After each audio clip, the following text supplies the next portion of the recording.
I think it would be ignorant of me to say people aren't wary of it. And of course, in healthcare, there's, compliance issues, privacy issues. There's a lot of things that you need to be cognizant of. But the very basic issue, which I'll circle back to, as I said earlier, is that there simply are not enough humans to do even if they were superhuman, to do an effective job without some support, some augmentation. And the generative AI tools that we have built into our platform really just help enhance what they would be doing ordinarily and just make what they're doing now extraordinary, because they get that information in 20 seconds instead of maybe 20 hours to assemble, a dimensional view of a member to help them do something. Hello, everyone, and welcome to the Business of Learning podcast. My name is João Camargo, and my guest here today is Adam Kustin, who is a VP of Health Plan Partnerships at CaryHealth. Adam, thank you so much for being here today, and welcome to the podcast. Thanks a lot for having me. I appreciate the invitation.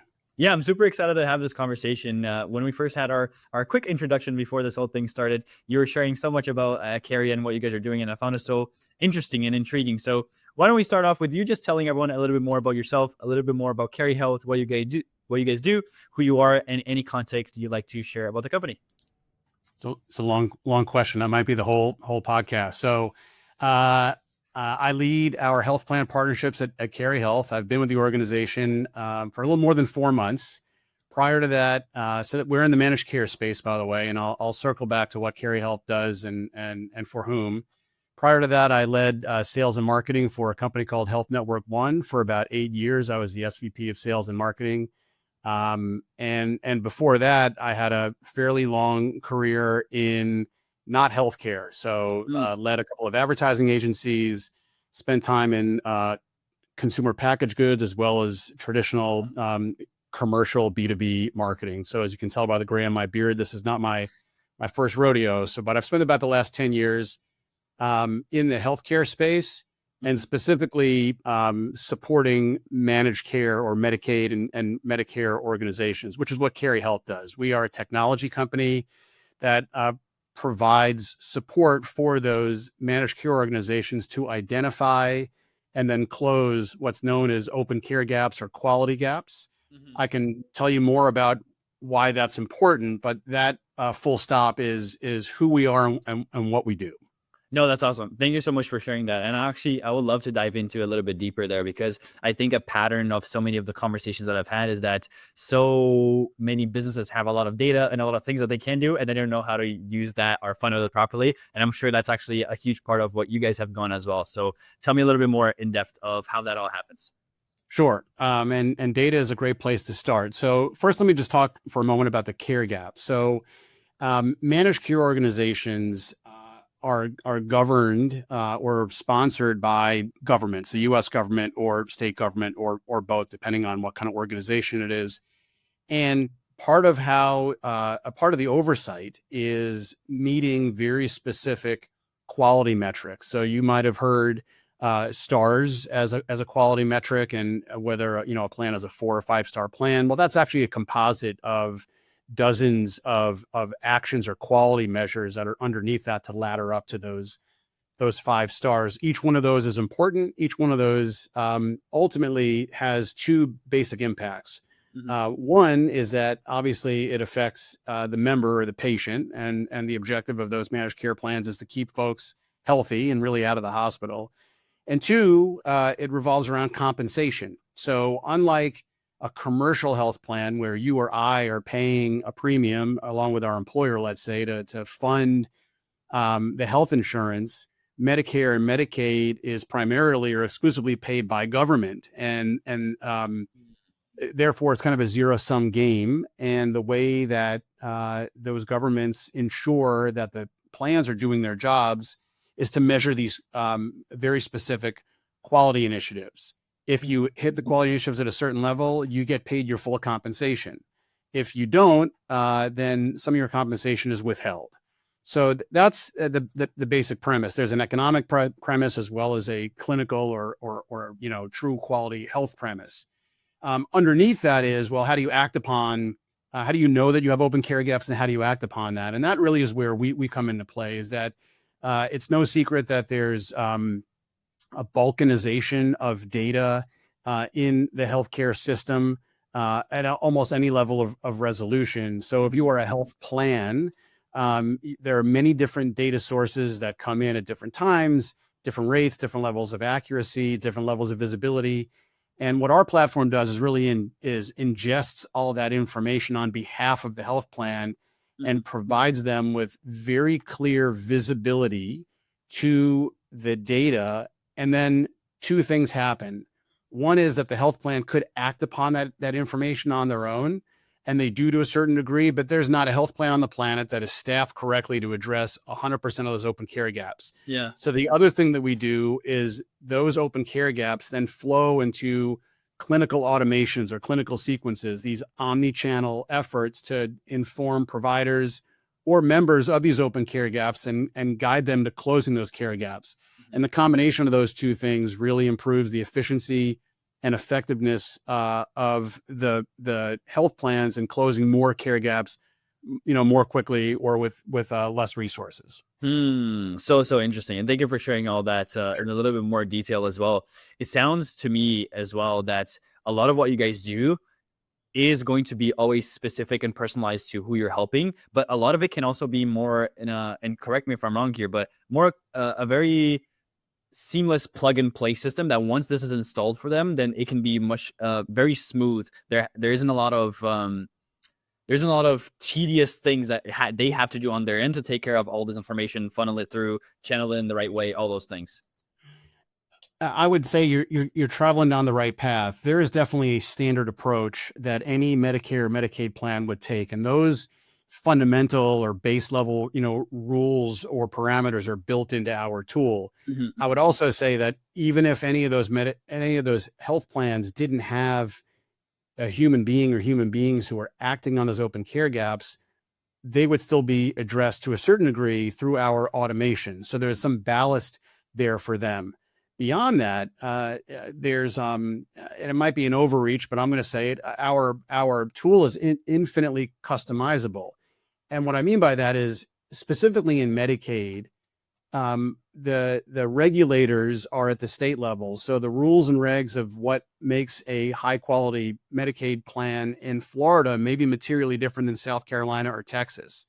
So within those plans, who would work with us, we can then customize another set of rules or parameters or guardrails that would then inform the calculations or the work that we would do to help them specifically meet their obligations in their given state. Different than Medicare, which is more homogeneous in terms of the management, but in Medicaid we do have an opportunity to be very, very specific in the rules engine that we create. That's so interesting, and I'd actually I'm curious to hear when you're having these conversations with health plans and trying to show them the value of what you guys provide. Is there any form of hesitancy, or how much is that level of hesitancy when they see a completely new tool, so much different than how they've always done things, right? Oh, we've always done it this way, and like our platform is maybe it's not cut out, or maybe they're just really skeptical about AI and doing a lot of this implementation. Tell me a little bit more about how those conversations go as well, just shifting maybe the angle of our topics from what you guys are doing internally to now how you try to grow the business externally, looking at that lens. Yep. So I would just tell you at 30,000 feet, the conversations are very positive. I haven't had a conversation where someone said, "Oh, we're not interested in that," or "This is exactly like what we already have, inside of our four walls." I will tell you that we're obviously not without competition. We didn't invent this category to go after. We're definitely, I think, parts of what we do. I would say we are a category of one, particularly those automated actions and the very accessible data view that we're able to provide that then is actionable for the plans. That's very specific. That's where I get a lot of folks who are leaning into the conversation. I don't think there's been that much resistance on the AI front. And I will tell you that the way that AI is positioned within our platform and really positioned within our organization is that it's definitely to enhance what the human beings are doing and really to eliminate a lot of the very mundane or redundant tasks, which of course is not new in terms of applications of AI, but it really is a tool to help leverage, higher order activity. I will say that what folks are definitely leaning into is this, the data accessibility, the immediacy, the customization, the reporting, all that then informs real-time reporting. And all of these quality measures, have some timestamps on them. There are instances during the course of the year where, there are members, let's say a Medicare member, who's no longer flippable or savable because they've lost too much time in a drug adherence measure, for instance. So, getting to this information early and regularly becomes super important.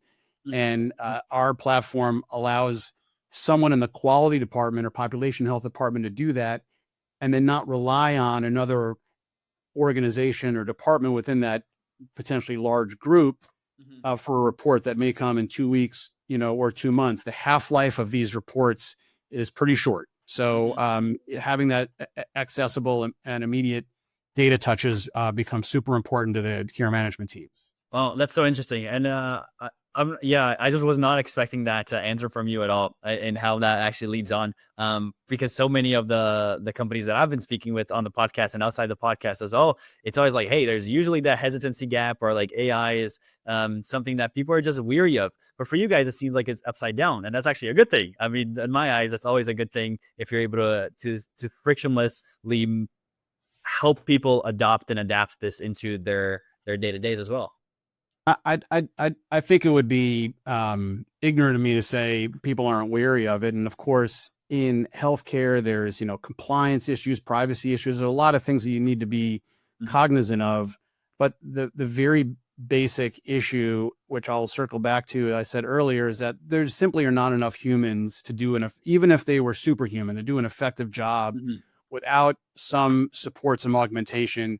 And the generative AI tools we have built into our platform really just help enhance what they would be doing ordinarily, and just make what they're doing now extraordinary, because they get that information in 20 seconds instead of maybe 20 hours to assemble, a dimensional view of a member to help them do something.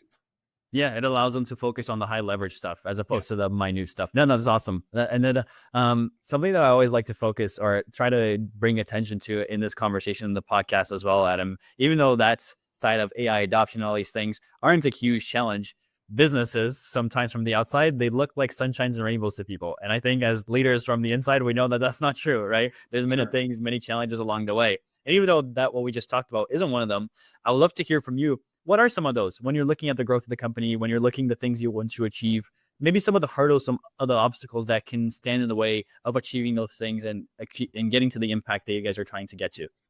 It's a great question. And hopefully all my leadership will hear this, because selling in healthcare is hard. That's, full stop. That could be its whole own podcast topic. And maybe that's something I should host, but selling in healthcare and healthcare is hard. There are so many challenges as you're cascading up through an organization where you might get support from, I'm going to say, a local person all the way up into corporate. The sales cycles are long. And of course, any externality, and we have a giant one, that just came through, the big, beautiful bill, for instance, will changes people's attitudes about what's important, where the priorities are. So the longer the sales cycle, I mean, there's a truism in sales, is that time kills all deals, right? So the longer a sales cycle goes, the higher risk that it is. So that is essentially, a challenge. Getting alignment within the organization that you're selling into is a derivative of that. And that becomes challenging. And of course, I said we didn't invent this particular category. I do think we're a category of one, but there are other players who are offering tangential, complementary services, incumbents that are out there, inertia is out there. All of those things become really challenging, where you have to, displace the perception that a customer has that they already have the right solution, because change, you've never heard this before. I mean, change is hard, right? So you have to have them unthink something and then rethink something, and that becomes challenging. And I will tell you that the way that we're doing that, by the way, are conversations just like this. It may not obviously be on a podcast, but I spend a significant amount of my time at industry conferences, literally evangelizing about our company and ensuring that someone can not only hear the difference, but hopefully if we're doing it together, they can feel the difference. And it's early days for me in this organization. The company's been around for almost 10 years. But the feedback that I've gotten from the senior healthcare leaders that I engage with has been very positive, and typically an invitation to learn more about what we're Mm. doing. So Mhm. feel good about that. Yeah, it's almost like it's helping them get rid of their old beliefs and adopt this new belief of this new vehicle that is going to take them to where they want to go. So it's that, as you said, that slow education process of like, hey, here's this new thing that, even though it might not be super, super new, it's something that actually will help them get to the point B, whatever that point B that they want to go is, and C and D and F and the whole alphabet coming through. Do you think a lot of the bumps in the road when it comes to having those conversations and build through that process, they come down to just a trust aspect, to create more of that alignment and really show how this is something that is not only, of course, for their benefit, but each other's benefit, to help them as a partner as opposed to just like a vendor coming through the door. Do you think that's part of that at all in any case? And actually, I'll just supplement it with this too. I have the feeling, and this might just be personal, so if anyone disagrees with this, just let me know if you disagree. But when you're talking about the sales cycle, oftentimes there's so much red tape that nothing can be done, right?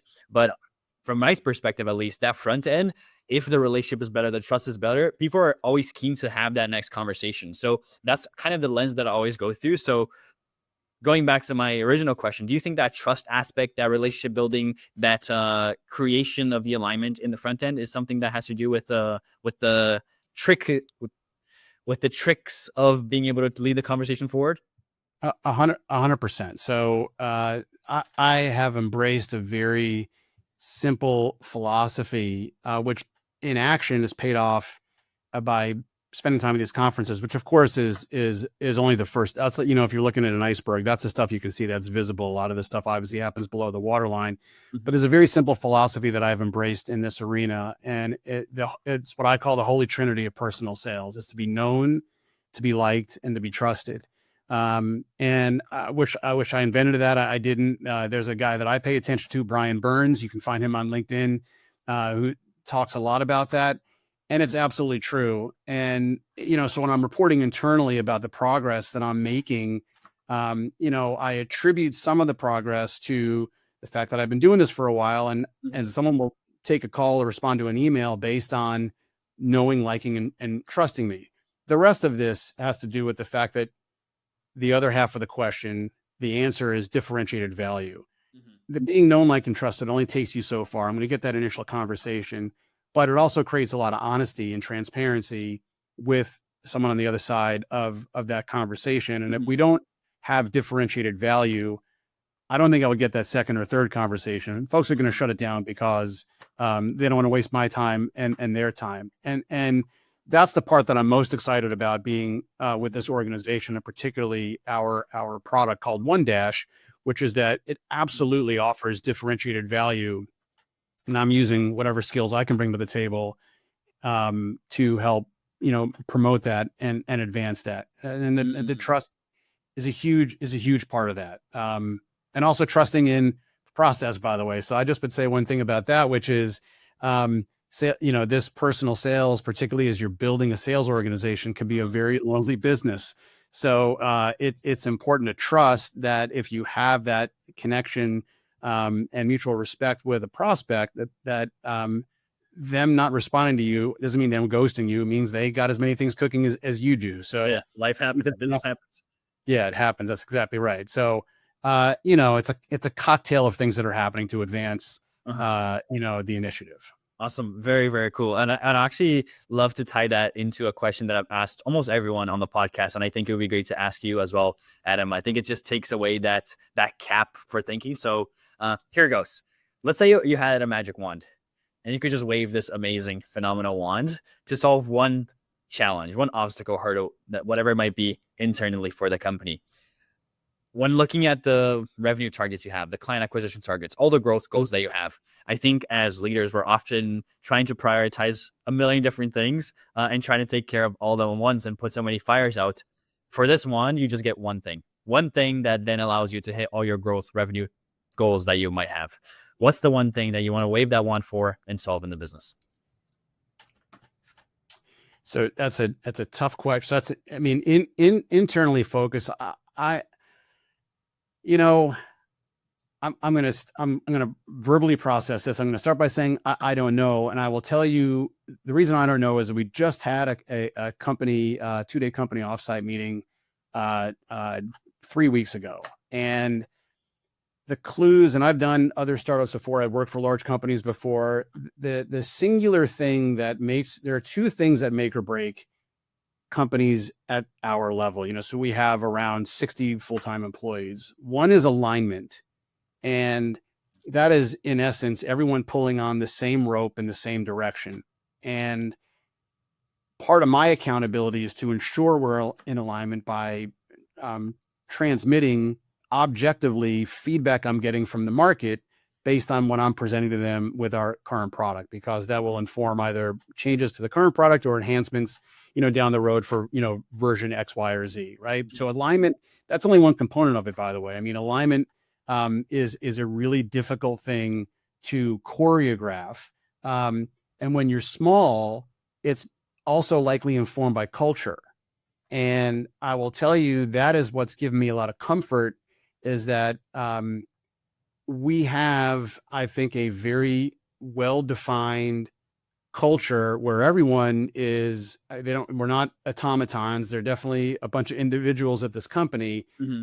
We're all looking and thinking and feeling and valuing things similarly. So there's not internal tension, which makes alignment easier than if there was kind of internal tension on the, personal or personnel side of the equation. So I don't know if a magic wand would be, I'd rather, eliminate the 3 or 4 other companies who think they're doing what we're doing. That would be what my magic wand, or to, give everyone an extra zero in their budget. Uh-huh. I honestly don't feel like there's anything magical that we need other than doing the work, and we're definitely doing the work. So I'm what you would call a grinder. I'm in it for the work. I like, and I think everyone at the company likes to feel the kind of the yoke of work upon on their shoulders. So we're very culturally aligned that way, and I just feel good about it. So maybe that's a Pollyanna type answer, but I don't need a magic wand. Maybe more hours, maybe more hours in the day, or more caffeine, but that's basically it. No, I like it. I like it. I actually quite like that a lot, because you can probably assume the usual answers I get here, right? Hey, so if we can only get as many conversations with the prospects that we want, right? If we can only figure out that selling part, if we can only figure out the marketing part, if we can only figure out the systems part, like these are many of the answers that I get here. Yep. But for you guys, it sounds like it's, hey, just gotta do the work. Like the work just needs doing. And it's going to get done either now or later. You might as well do it now, align now. Everybody's going in the same direction. So let's take the action. Yep. I think it's a good summation. I would tell you that most of the challenges that we're facing are external, not internal. And we've brought on some smart folks, very experienced folks. And I've had one of these conversations earlier about internal systems, particularly in the sales and marketing side. And it simply is not an issue for us. There's nothing material that's disabling our opportunity to succeed internally. There's nothing disabling us at all. I mean, the barriers or the mountains to climb are really outside. And would I love to have more conversations with prospects? Well, of course. So maybe 3 more salespeople would be sensible, but in due time, that's going to happen. Interesting. And actually, I would love to understand what you mean by the external versus the internal side of things. Yeah, the external would just revert back to the environmental of the harsh realities of embedded customers, of budget cycles, of even quality cycles. So there's very little you can do on many quality measures in the fourth quarter, because there's already been 3 quarters of bad behavior, unaddressed behavior. Can't fix it by the fourth quarter. So whatever your ranking is on that stars measure, for instance, is kind of a foregone conclusion, which then may change someone's a prospect's focus or interest until sometime later. So just things like that. I mean, even the basics. July was tough because July is when everyone's figuring out what they're doing with their kids for this. I mean, it's just the basic. There's really nothing. Yeah, seasonality. No, for awesome. No, thank you so much for answering that. I have a couple of final questions here for you, Adam. One is something that just got me very curious from your entire experience when it comes to entrepreneurship, and I'll just use that entrepreneurship label in this entire thing. Um, I'm wondering, from the experience you've had with your own companies, leading different companies, and now everything that you're doing with Cary, is there anything that you really take from you closely? I'm sure there are many, but like one, two pieces of experience or maybe advice that you heard from a mentor or a situation with a client that really changed the way of how you think about growing a business, going about creating more opportunities, really being able to generate the impact, but also that scalability that most companies are looking for. Anything that you really hold closely to you from all your experience in entrepreneurship? Um, well, I mean, I have started a couple of companies that you've never heard of before, and that's why I'm not with them now. So I don't know if my entrepreneurship experience, I failed plenty of times. I've wound up in the ditch more than once. So there's that. I would say a couple of things, which I also said to my kids when I was coaching Little League, is there's really only two things you can control, which is your attitude and your effort. And I truly believe in that, whether it's internally focused or externally focused. I think remaining someone uncomfortable is important, and I don't mean that in a negative way. I mean, if you are complacent, if you're become uncurious, you're probably set up for failure, especially in a a technology oriented space like where we're in. And maybe that's a silly thing to say, but we can't believe our own press. We always have to keep on taking in external information and comparing ourselves to what customer needs. And I think all that ladders up to, I mean, the attitude and effort really is around that culture and alignment that I talked about. If you don't do the work, the work's not going to get done, whatever that looks like for you as an individual.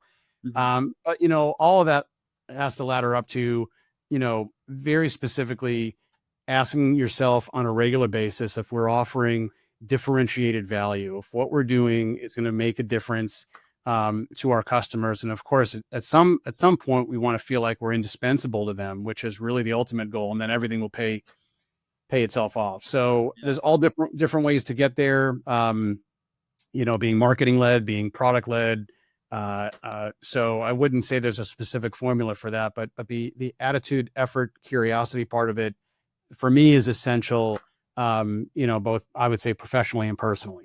Love it. Absolutely love it. Thank you so much for sharing that. That's I don't know what I expected to hear, but that exceeded my expectations there. So I appreciate you answering that question too. I have a final question for you, which is actually not a question from me. It's a question from my last guest to you, and they had absolutely no idea who you were. So here's a question. You ready for it? I'm ready. What is your favorite AI tool, and what is an example of a cool or unique way that you'd like to use it? Wow. That's a good question. And I'm going to give you not such a good answer because it's probably super basic. And let me answer the question by first saying is that, we are very AI enabled as an organization, and our product has an, is filled with AI enablement. And as you can tell by my vintage here, I do a lot of things that's hands-on. I've used ChatGPT, which of course is not a novel response, but I've used it for travel planning, in particular, both personally and professionally. And it's been very, very helpful. I didn't expect it to be. I have a really good friend who works for PwC, and we meet up for beers, and he's constantly pressuring me, inspiring me to use AI tools more often, and he's been very, very successful in using that. So for me, and I'll do market research as well. Obviously, that's the value. But there were instances in my life where I fed my family as a writer. So, in the communication space. So I'm very particular about giving my work to a third-party tool to enhance it depending on how you want to look at it. So really travel planning, I think, and some research has been kind of the alpha and the omega of AI for me. That's probably a terrible response for your form. I like it. If I'm actually not lying, I actually quite like it. And you got me even more curious. Is it more so just like looking at the logistics, what you're going to be doing at a day-to-day, or just like finding the travel plan so that you take action on the plan? Like, is it really a laid out, here's what you're going to be doing schedule by schedule on the days of? Well, that's exactly the most comprehensive usage of that for me is that I recently had what I would call a milestone anniversary with my wife. I won't Awesome. Congratulations. embarrass her by saying how many years it's been, but we went to Italy, and ChatGPT was not only very helpful, very successful in making it a happy trip for us. So Oh, wow. I like that a lot. And then on a much more pedestrian level, it reminded me of an airport. This is so goofy that I wouldn't have ordinarily even looked for. You know, I travel a lot for work. I wouldn't have even looked for this airport. And I have no loyalty to airlines. I have loyalty to direct flight. That's all I care about. Me too. Me too. So it illuminated a direct flight that I had not considered Oh, that's so because of the interesting. airport. So it saved me many hours of my life by saying, "Hey, fly here and then drive there," instead of doing this connecting thing. So all good. This actually turned out to be the best answer you could have ever given me, because I actually have a lot of travel coming up, and I always just absolutely, I know the logistics have to be taken care of. I just Yeah, don't like doing it. I know, like, it's gonna be done regardless, right? As we were saying, like, the work's gonna have to get done. that's But right. oh man, using ChatGPT is gonna be my way now. I cannot wait, and especially Yeah, as I live in Toronto, so there's 3 airports here. yeah. And usually we only leave from Pearson, which is the main one, but there's 2 that. Oh man, I'm excited! You got me super excited. So, Adam, thank you so. I didn't know you were in Toronto, so I got to leave you with a nerdy thing about Toronto, then, if that's Please, okay. please. So I would say that I guess I gotta say it's my favorite band or top 3 band is Rush. Rush. So I'm a huge Rush nerd. So if you've never heard of the instrumental YYZ, you got to play YYZ. It's totally instrumental, and I'll let you enjoy the rest of it. But it's spectacular, and it's a classic. Amazing. I actually, my dad is a huge fan of Rush as well. And then when we moved to Toronto, he's like, "Oh my god, I can't wait! I can't believe we're in Rush City." I was like, "Oh yeah, out of everything to label, he labeled it Rush City." So that was Awesome. so fun. That's awesome. Yeah, Adam, thank you so much for your time. This has been such an incredible, insightful conversation. Where should people go if they want to learn a little bit more about you, and of course, also a little bit more about CaryHealth? I appreciate you asking. So CaryHealth is easy. It's Cary.health. And then my email address is adam@cary.health.